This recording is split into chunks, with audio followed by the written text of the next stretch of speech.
next thing to do is start thinking about color.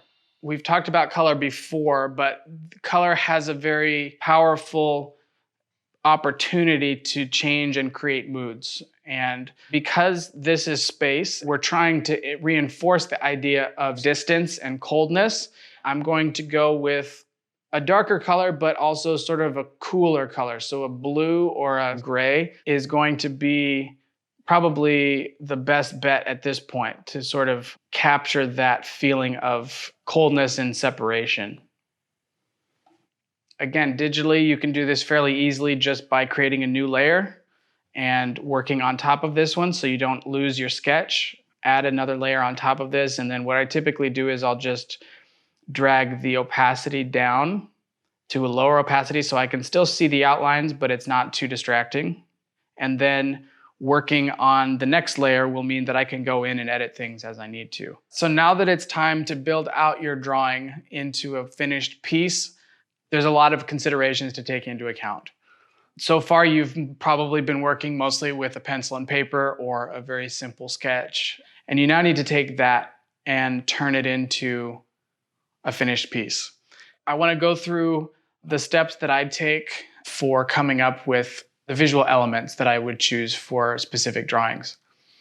The first thing that I typically consider is the style. There's a lot of different drawing styles out there. There's a lot of different ways of encapsulating your idea.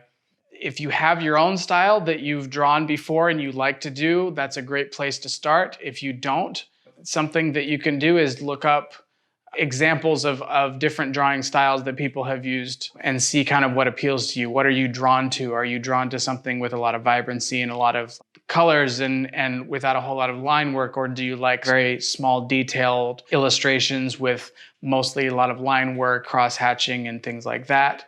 Everybody is going to have different things that they're drawn to and different mediums and different styles that they like.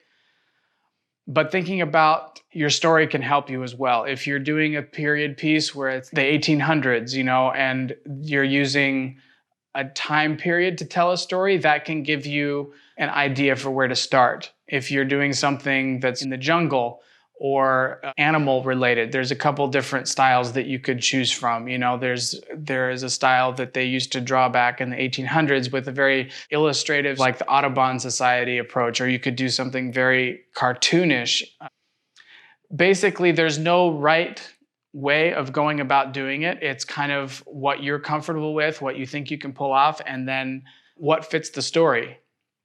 So for this example right here, I've kept things fairly simple and illustrative. Because this is space, it's kind of very blank. There's not a whole lot going on, but you can still add texture in as well. I prefer texture in the drawings that I do.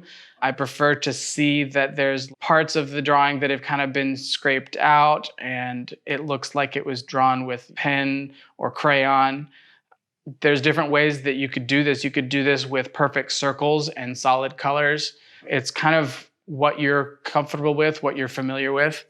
What I would suggest is that you pick a style and go for it, but don't be afraid to change as well. Don't be afraid to change things up and don't get stuck on one particular thing. If you feel like making a specific change might be beneficial, then that's totally fine. Color is a very powerful tool to convey feeling, to set a scene, and you can completely change the nature of something normal into something that's totally different just by changing the color.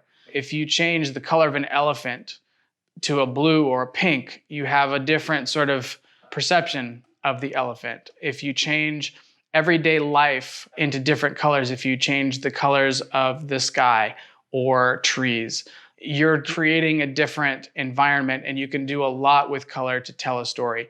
And so experimenting with color is a great way of figuring out what you like and what you don't like, changing the color of things. Don't just assume that because this thing is normally one color that it has to be that color. You can change it. You can make something a different color than what it normally would be.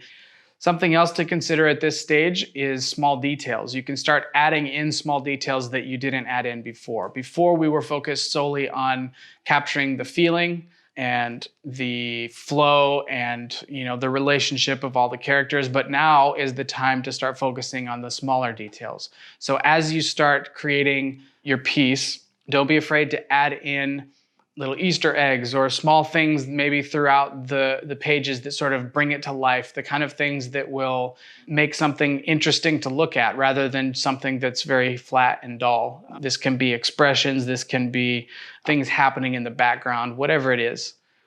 Especially with children's books, kids like to find things that are either consistent throughout the book or maybe repeating characters in the background or things that maybe we wouldn't notice right off the bat, especially because children's books are often read over and over and over and over again.